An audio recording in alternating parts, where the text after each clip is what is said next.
अस्सलाम वालेकुम to all of you, this is Atiya Usmani. I hope कि आप सब खैरियत से होंगे। स्टूडेंट्स, हमारा लास्ट लेक्चर जो कि 8 लेक्चर था वो एंड हुआ था ऑर्गेनाइजिंग पे। उसी लेक्चर को फर्दर कंटिन्यू करना है regarding to further types of organising. Organising की या उसकी जो फर्दर टाइप्स थी स्ट्रक्चर की, ऑर्गेनाइजेशन स्ट्रक्चर की, वो हम डिस्कस करेंगे। टॉपिक स्टार्ट करने से पहले बेल आइकन में जरूर क्लिक कर लीजिएगा, चैनल को सब्सक्राइब कर लीजिएगा ताकि आने वाला हर लेक्चर आपके पास नोटिफिकेशन में आ सके। That we start the new topic, that is organizing. Part 2, organizational architect. किसी भी ऑर्गेनाइजेशन का जो स्ट्रक्चर होता है वो कितने टाइप्स के होते हैं और कौन सी टाइप का दूसरी टाइप में क्या डिफरेंस होता है। तो हम यहाँ पर थोड़ा सा डायग्रामेटिकली बात करेंगे। First is vertical differentiation, second is horizontal differentiation. When we talk about the vertical, the word verticals differentiation तो वहां बिल्कुल डिफरेंट होगा, हॉरिजॉन्टल डिफरेंशिएशन वहां बिल्कुल डिफरेंट है। वर्टिकल डिफरेंशिएशन में टॉल स्ट्रक्चर भी है और फ्लैट भी है। So what is tall and what is flat structure in the vertical difference को देख लेते हैं। That is tall organisation. Tall organisation there will be further more layers in your management level. बहुत सारी लेयर्स होंगी, top level, lower middle level और इस तरह के डिफरेंट टाइप्स हैं। फर्स्ट लाइन मैनेजर, तो ये हमारे पास आ जाएगा tall organization. Flat organization is there will be limited numbers of layer in management.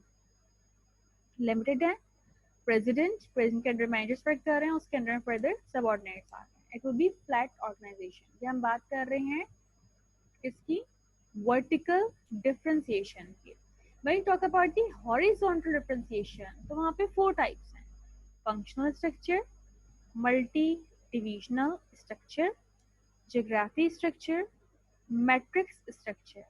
अब ये नाम से शो हो रहा है आपके पास कि functional structure, multi divisional, that is divisional, that is geography, that is matrix. आगे चल के हम देखते हैं जनरल मैनेजर. आपके पास फंक्शनल स्ट्रक्चर में जो स्ट्रक्चर आ रहा है, जीएम, उसके अंदर में production department, finance department, marketing and HR, जो मोस्टली हमारे यहाँ पर ऑर्गेनाइजेशंस में होता है, डोमेस्टिक ऑर्गेनाइजेशन में तो चल रहा होता है. जो भी आपके पास स्मॉल एंटरप्राइजेस वगैरह हैं तो वहाँ पर मोस्टली फंक्शनल स्ट्रक्चर ही पाया जाता है. And that structure is created based on the various functions of an organisation. आपका मार्केटिंग डिपार्टमेंट है, प्रोडक्शन डिपार्टमेंट है, फाइनेंस डिपार्टमेंट है, तो डिफरेंट डिपार्टमेंट्स आपने कैटेगराइज कर दिए, उनके ऊपर एक GM. That will be functional structure. Next is multi-division structure और multi-divisional structure.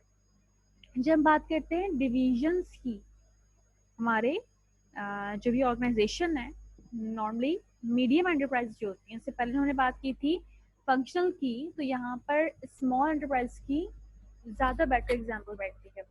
नेक्स्ट हम बात कर रहे हैं मल्टी डिविजनल स्ट्रक्चर की, तो जहाँ पास मीडियम एंटरप्राइजेस होती हैं जिनकी फर्दर ब्रांचेस वगैरह भी हैं, फर्दर फ्रेंचाइज भी हैं, तो वहाँ पे general manager division 1, division 2, division 3, ये डिफरेंट एरियाज में जो डिविजन्स हैं, जो ब्रांचेस हैं, उसके ऊपर एक जीएम है.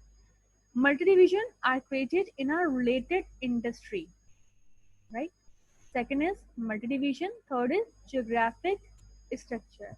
नाम से शो हो रहा है कि जियोग्राफिकल थोड़ी सी बाइफर्गेशन कर दी गई होगी. यहाँ पर जनरल मैनेजर है eastern region, central region, western. अगर हम बात करते हैं कराची की, तो जो भी हमारे पास ईस्टर्न में जितने बैंक्स आते हैं या सेंट्रल में जितने बैंक्स आते हैं उसके ऊपर जीएम है. तो basically that structure is geographical structure of organisation. Normally banks वगैरह में यही होता है.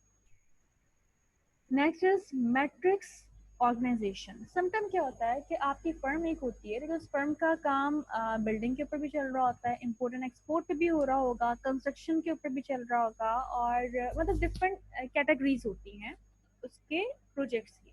कंपनी वो एक है. तो नॉर्मली यहाँ पर ऐसी कंपनीज में मैट्रिक्स ऑर्गेनाइजेशन हो. मैट्रिक्स मीन्स कि आपके जो डिपार्टमेंट, आपके जो ऑर्गेनाइजेशन के सीईओ हैं, उनके अंडर में vice president of engineering, Vice President of Production, Vice President of Finance, and VC of Marketing. Let's suppose कि आपकी कंपनी में कंस्ट्रक्शन वर्क भी हो रहा था, मतलब कि आप बिल्डर्स भी थे, इम्पोर्ट एक्सपोर्ट भी करवा रहे थे, और बाकी कुछ जो लोकल कंस्ट्रक्शंस हो रही होती है उसके पे वर्क कर रहे थे। तो वहाँ पे उन सारी चीज़ों के प्रोजेक्ट मैनेजर बिल्कुल डिफरेंट हैं। Project manager A, project manager B, project manager C. जो प्रोजेक्ट मैनेजर सी है उसके अंडर में ये सारे एम्प्लॉयज आ रहे हैं। अब ये जो एम्प्लॉयज आपके पास प्रोजेक्ट मैनेजर सी के, लेट्स सपोज कि इनका वर्क डोमेस्टिक कंस्ट्रक्शन का है, प्रोजेक्ट मैनेजर सी का ये डोमेस्टिक कंस्ट्रक्शन कर रहे होते हैं जो लोकल कंस्ट्रक्शन होती है। उसके मैनेजर का डायरेक्ट लिंक किससे है? इन चारों वीसी से, जो 4 वीसी इंजीनियरिंग से भी है, प्रोडक्शन से भी है, फाइनेंस से भी है, मार्केटिंग से भी है, और इनके अंडर में जो एम्प्लॉयज आ रहे हैं वो ये सब है। नेक्स्ट हमारे पास है प्रोजेक्ट मैनेजर डी।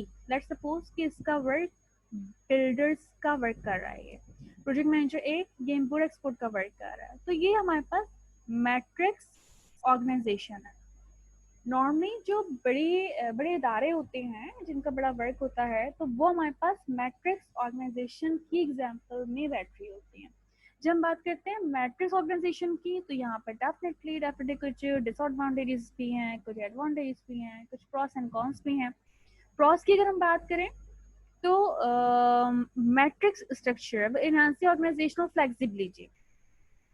डेफिनेटली आपकी ऑर्गेनाइजेशन की जो फ्लेक्सिबिलिटी है, बड़ा रिलैक्स वे में आप काम कर सकते हो, it's advantage. Second is team members have the opportunity to learn new skills. कोई भी अगर नया स्किल आपके पास आया है, टीम में तुम्हें मौका मिलेगा उसको सीखने का। प्रॉस है ये। Third is provides an efficient way for the organization to use its human resources। Matrix structure होगा तो बड़ा ऑर्गेनाइज्ड वे में काम कर रहा होगा ये। उस ऑर्गेनाइज्ड वे में काम करने की वजह से it will provide the efficiency in their work. Fourth is team members serve as bridges to their department for the team. अपने जो आपके पास सबऑर्डिनेट्स वर्क कर रहे हैं वो सारे टीम मेंबर्स एक ब्रिज बने हुए हैं उस टीम को लेकर। Wait just a minute. Okay, disadvantage क्या है यहाँ पे, कौन क्या है यहाँ पे? First is employees are uncertain about the reporting relationships. Employees are uncertain, कभी भी किसी से कोई भी बात पूछ ली जाएगी तो वो employees are uncertain there. Next is the dynamic of group behaviour may lead to slower decision making। Definitely hierarchy ज़्यादा है, ज़्यादा कॉम्प्लिकेटेड है, तो फिर वो जो अप्रूवल वाली चीज़ होती है, डिसीजन मेकिंग की जो चीज़ होती है, बड़ी स्लो हो जाती है वो। Last is more time may be required for coordinating task related activities। वही बात आ गई, डिसीजन आपके स्लो होते हैं तो फिर आपको टाइम टेकन भी ज़्यादा होता है, ज़्यादा टाइम लग रहा होता है जो टास्क रिलेटेड एक्टिविटीज़, कोई नया डिसीजन इम्प्लीमेंट करवाना है तो अप्रूवल में बहुत टाइम लग जाता है। तो these are disadvantages or bad impacts of the metric structure। These are the good impacts of metric structure। I hope students कि आपको टॉपिक समझ में आ गया होगा। We were talking about the organisational architect, organisational structure here. Organisation development में organisation structure का बहुत बड़ा रोल होता है कि अपने स्ट्रक्चर को आप किस तरह से थीम दे सकते हो, कैसी थीम होनी चाहिए। Students, if there will be an inquiry regarding to this topic, then you can ask me in comment box. Definitely I will reply there. Till then, next topic के लिए फी अमान अल्लाह।